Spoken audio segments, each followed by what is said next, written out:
Welcome to the Tipping Point Show. I'm Jimmy Evans. I'm so glad that you've joined me today. I've got a really good program for you today. I'm talking about, is this the last pope? Is St. Francis the last pope? And I'll tell you in just a minute why many believe that. And I believe it certainly could be true, but I'm going to talk about that in just a minute. Remember, our conference is coming up September the 17th here in Dallas-Fort Worth at Fellowship Church, Grapevine, Texas, 5 minutes from DFW Airport. We would love to have you come. It's going to be from 9 in the morning until 5:30 in the afternoon. It's going to be myself, along with Rabbi Jonathan Kahn, Greg Laurie, Dr. Mark Hitchcock, Billy Crone, and Pastor Ed Young. He's going to be their great speaker. He's the pastor of the church. We would love to have you come and be a part of the conference that day. It's a week before Rosh Hashanah. Now, I believe the Feast of Trumpets, and I believe that some year the rapture will occur during the Feast of Trumpets. It's the fifth feast. The first four feasts have been literally fulfilled. This is the fifth feast. I believe the fulfillment of that is going to be the rapture. It's a 2-day feast. So if I told you that Jesus was going to come for the church during the Feast of Trumpets, you still don't know the day or the hour. In fact, one of the things that the Jews call the Feast of Trumpets is the day that no one knows. So this is a week before the Feast of Trumpets, and the purpose of it is to encourage us and to educate us about what's going on in the world and to prepare our hearts for the return of Jesus. Now, it may not be this year. I'm hoping it's this year with all the things that are going on. We would love to have you be a part of the conference. It's $99 for the conference to physically attend, $49 for the live stream, and the live stream is good for 30 days. If you can't watch it that day, you've got 30 days to watch it, and you get a 20% discount. For all of our YouTube viewers, we're giving you guys a 20% discount. So if you'll just go on conference.endtimes.com, the information is there on your screen, and just enter into the promo code there, endtimes20, you'll get a 20% discount. And so we'd love to see you there. It's going to be a fantastic conference, and I can't wait for that time. I'm waiting for Jesus to return. And so you say, Jimmy, you're an escapist. I really am. Jesus said, pray that you may be counted worthy to escape all these things and to stand before the Son of Man. We're going to occupy until Jesus comes, but I'm praying that Jesus comes very soon. And with all the signs of the times that are happening, and I'm talking about on the program today, I really do believe that Jesus is coming very soon. So we would love to see you at the conference on September 17th right here in Dallas-Fort Worth area. And on the website there, when you go to conference.endtimes.com, we have hotel information, airline information, all that kind of stuff is right there on the site. Now, I want to talk in this message about the final pope. And you say, well, why do we believe that Francis could be the final pope? Well, here's a book by my friend Tom Horn and also Chris Putnam. Chris has gone to be with the Lord, but Tom is my friend. And this book is called Petrus Romanus, which means Peter the Roman. And the subtitle is The Final Pope is Here. Now, this is a very thick book, very well written, very well documented. And Dr. Tom Horn believes that this is the final pope. And I'll tell you in just a minute what the Lord showed him about the final pope. So this book, Petrus Romanus, it goes back to a prophecy of the popes, which is a short, 112 short cryptic phrases in Latin, which purport to predict all of the future Roman Catholic popes, beginning with Pope Celestine II. Now, the prophecies were first published by Benedictine monk Arnold Wyon in 1595. And Wyon attributes the prophecies to St. Malachi, who is a 12th century archbishop of Ireland. And according to an account put forward in 1871, Malachi was summoned to Rome in 1139 by Pope Innocent II. Now, so he went from Ireland to Rome, but he didn't go by the sea. He went by land. He traveled the continent of Europe, and he was struck, sickened, when he went across the continent of Europe by the squalor, the poverty, the disease, just how downtrodden the people were, the masses, all across Europe until he got to the Vatican. When he got to the Vatican, he was sickened by the opulence and the luxury. It was exactly the opposite of what everyone else was going through, and it just broke his heart. And so while he was there, he purportedly experienced a vision, and in the vision, he saw 112 future popes, which he recorded as a sequence of cryptic phrases. And the manuscript was then deposited in the Vatican archives and forgotten all about it until it was rediscovered in 1590. It's highly contested in a lot of the Catholic circles. A lot of people believe that it's a forgery. They don't believe it's true. They contest, by the way, that the prophecies of the popes before 1590 are more accurate than those after 1590. What they're saying is, somebody doctored the thing up. They're saying that St. Malachy had these visions, and so they went back and made all this stuff up, and they go forward, and they're not as accurate. And I'll show you in just a minute. And this is documented in this book, Petrus Romanus, what he said about many of the popes that are more current, and this current pope right now. And so if the St. Malachy prophecies are true, the significance is, he said there were going to be 112 future popes. And the number 112th pope was going to be the last pope. And the question is, Pope Francis, currently the pope, what number is he? He's number 112. He has been the 112th pope since St. Malachy gave the prophecies, if in fact his prophecies are correct. And so let me just tell you why I believe that they very well could be correct. Now, the interesting thing about Pope Francis is he's 85 years old and he's not in good health. The latest picture I saw of him was he was in a wheelchair and he was talking about retiring. And Benedict, before Francis, was the first pope in 600 years to step down and to retire. He's still living at Vatican City. We were at the Vatican about 4 years ago, and he was there. He's still living there. And so let's just kind of give you some proof, some reasons that I believe that the prophecy of the popes is true. And the first is, what are the chances out of 112 popes that the final one would occur when all the other end time signs have been happening for 70 years? It's astronomical. In other words, and by the way, if Benedict would not have resigned, he'd still be pope. He's still alive. The popes don't retire. Popes die. They die in office. And so Benedict retired, giving Francis the opportunity to step in and be the 112th pope. So remember, Israel's 74 years old. Okay, and the Pope now is 85 years old. Here's what Jesus said. Learn this parable from the fig tree. When its branch has already become tender and put forth leaves, you know that summer is near. So you also, when you see all these things, know that it is near at the doors. Assuredly, I say to you, this generation will by no means pass away till all these things take place. Heaven and earth will pass away, but my words will by no means pass away. So one of the things that you may have heard me say before, but it's worth repeating, and that is every generation has had signs of the end times. Every generation has, since Jesus. They've had some crazy person you could think was the Antichrist. They've had earthquakes and famines and all those kinds of things like that. We're the only generation that has every sign. We have every sign of the end times, and we're the only generation with Israel. Okay, Israel was destroyed in AD 70. The Romans destroyed the city and the sanctuary, like Jesus said they would in Luke 21. They destroyed the city and the sanctuary, like Daniel said in Daniel chapter 9. And they were scattered to the four corners of the world.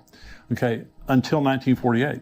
Until the most important sign that we have that we're living in the end times is the reestablishment of Israel. But Jesus said the generation that sees these things will see all things fulfilled. What he was saying is the generation that sees the beginning will see the end.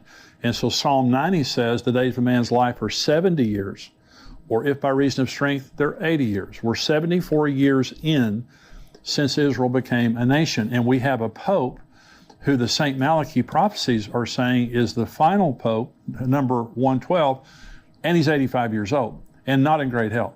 And so if the tribulation started today, and according to St. Malachy's prophecy, the final pope will lead the church, or lead his flock, the Catholics, through the tribulation. He will lead his flock through many tribulations. I'll read you the exact prophecy here in just a minute. And so if the tribulation began today, okay, he would be 92 years old when it ended. So there's a clock ticking really hard on this thing, both the generation that we're living in and also on the final pope. And so we're living in a world where we're seeing all the end time signs coming true. And if they haven't come true, they're about to come true. They're happening right before our eyes. They're unfolding before our eyes. Jesus said there'd be wars and rumors of wars. Look at what's happening in the world right now. Look what's happening in Russia, in Iran, China, and Taiwan. Russia and Ukraine, China and Taiwan, Israel and Iran. There are wars and rumors of wars all over the world. We have the first generation. When I was 10 years old, I came home one day and my mother was washing out pans and storage kind of vessels. and I asked her what she was doing, and she said, we're going to a war with the Russians, and we practiced in our school regularly nuclear drills where we had to get under our desk, like that's going to help, if a nuclear bomb goes off. But we had to go get under our desk. Since I was 10 years old, this is the most serious nuclear threat that we've ever faced before. Vladimir Putin is maniacal. There's no doubt about that, and he's threatening, Norway, Sweden, all these countries, all the NATO countries. Us in America, he is threatening us with nuclear weapons on a regular basis. Anytime somebody defies him, this is the most serious nuclear threat in my lifetime. And so we have wars and rumors of wars. Jesus said there would be pestilence.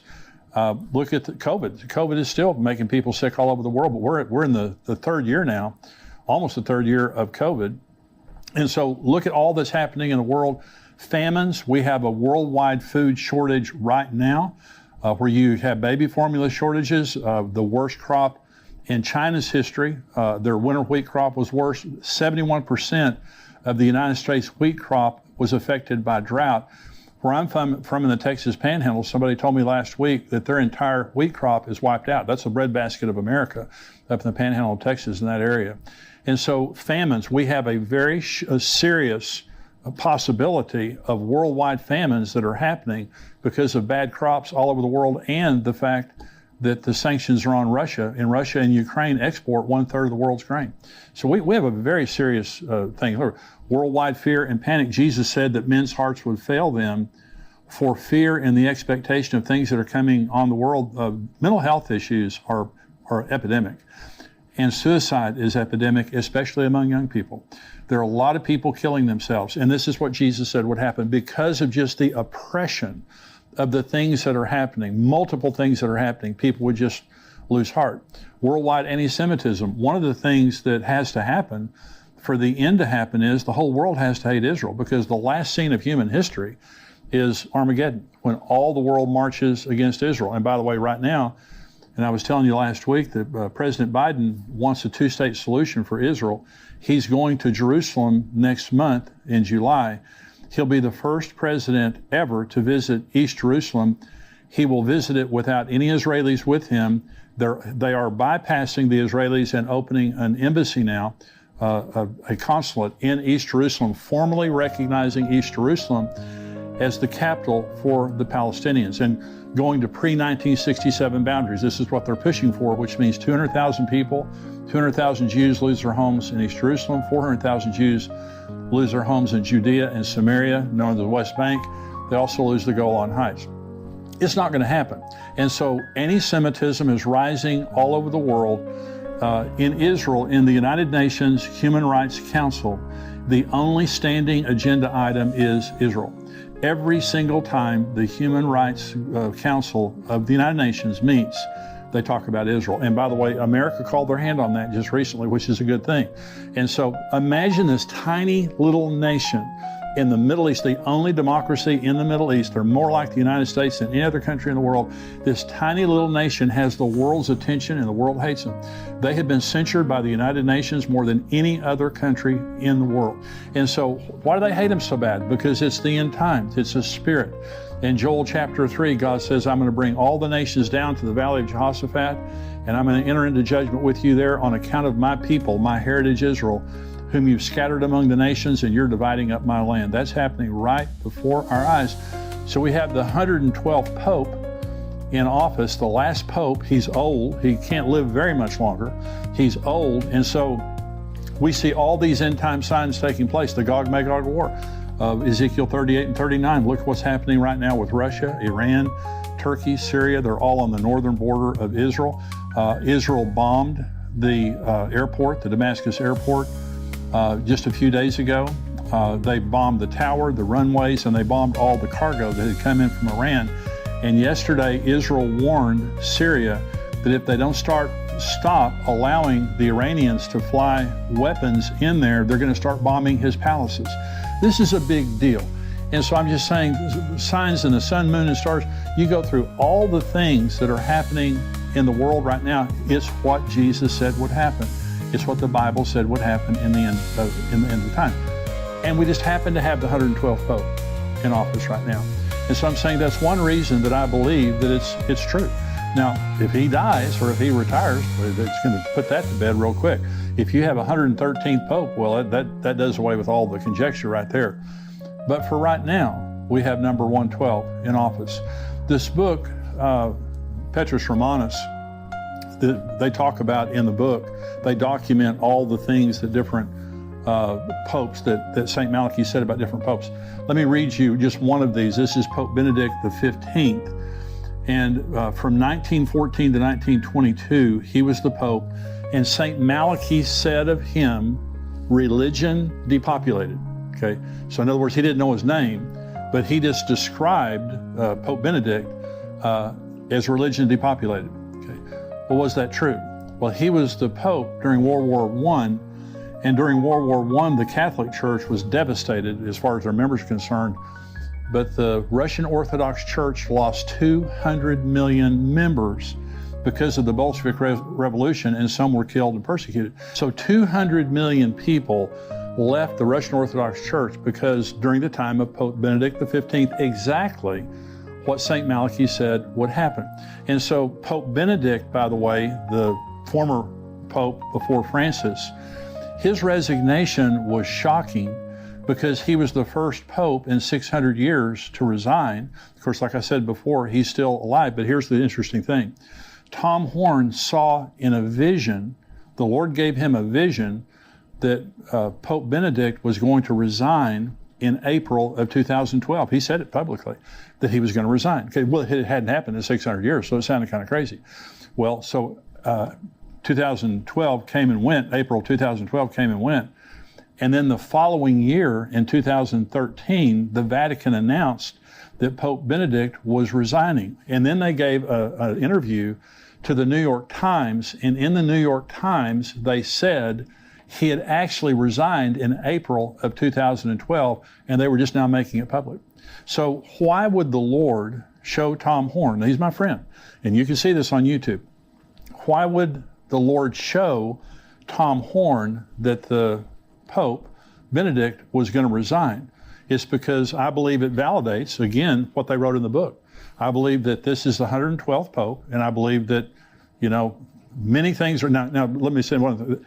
Anytime something is extra biblical, which means if I'm talking about Bible prophecy, something that's clearly in the Bible, I'm going to be very strong about it. I'm not strong about extra biblical stuff. And so I'm not saying, you have to believe this or else. I'm just saying it's another thing out there that gets me to believe that God is up to something and we're living in the end of the end times. The reference to St. Francis, let me just talk about him specifically. So here's what St. Malachy said about the 112th Pope. And this is right now Francis. This is a quote. In the final persecution of the Holy Roman Church, there will sit Peter the Roman, who will pasture his sheep in many tribulations. And when these things are finished, the city of 7 hills will be destroyed, and the dreadful judge will judge his people. The end. That's it. Of all of his cryptic phrases for 112 popes, that's what he wrote about Francis, 112th Pope. And so right now, he's saying that this Pope is going to lead his flock through many tribulations. And then the city of 7 hills will be destroyed. That's Rome. Rome is the city of 7 hills. Rome will be destroyed. Okay, and many people believe now that the Pope is the false prophet. Some people believe the Pope is the Antichrist.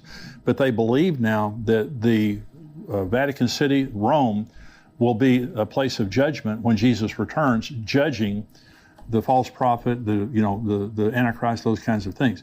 So is it true? In other words, is it true that this is the 112th Pope and he's going to be, the false prophet and lead his flock through many tribulations? We'll see. Now, by the way, when it says Peter the Roman, in this Petrus Romanus means Peter the Roman, and St. Malachy used the name Peter the Roman. So is that his name? Well, Pope Francis' real name is Jorge Mario Bergoglio. And so, but why would he be called Peter the Roman? Well, remember, his name as a pope is St. Francis, or Pope Francis. And he gets that from St. Francis of Assisi. And St. Francis of Assisi's real name was Giovanni di Pietro, that's Peter, di Bernardone. That was his real name. He was Italian, he was Roman. His name can literally be translated Peter the Roman. So it's all these things are interesting. And so do I believe it's true? Based on what I know, I believe it's true. And again, I want to say it's extra biblical, so I'm not being dogmatic about it. But I believe it's very interesting that back in the 13th century, that we had a Archbishop of Ireland who was sickened as he went through Europe and saw the squalor and also the opulence of the Vatican. And if these things are true, the Lord gave him all of these pictures of 112 popes, and he sat and wrote it down with great accuracy in some cases, like I just showed you about the Pope during World War I. And now we have the 112th Pope sitting at the Vatican, old, and we'll see. And I believe, and I've said this before, I don't believe we're living in the end times. I believe we're living at the end of the end times. All these things are coming, to fruition at the same time. And I think it's just another reason to look up, because our redemption is drawing near. It's another reason for us to be careful in the way we're living our lives. Be careful to believe the Bible and to keep your eyes on Jesus and live your life in the right way. There are a lot of people mocking and scoffing and living like, there's nothing's going to happen, and that Bible prophecy isn't true. I believe every word of Bible prophecy is true, and we see all these things taking place like Jesus said they would.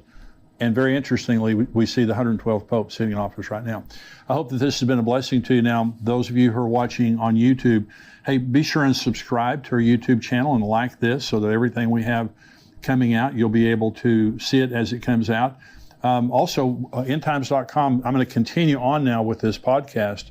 The entire podcast goes to the subscribers of endtimes.com at $7 a month, $77 a year. We would love to have you be a subscriber to endtimes.com. We have articles that come out through the week, videos that come out through the week, myself, Mark Hitchcock, also Greg Laurie. I'm interviewing next week on the show Rabbi Jonathan Kahn. We have different interviews with different experts on different subjects. We would love to have you be a subscriber to endtimes.com. Thank you for joining me today. God bless you. I want to thank you for watching this Tipping Point clip, and I want you to subscribe to the channel. I want you, if you're not a subscriber, go ahead and click subscribe there. And thank you for watching and subscribing. I want you to join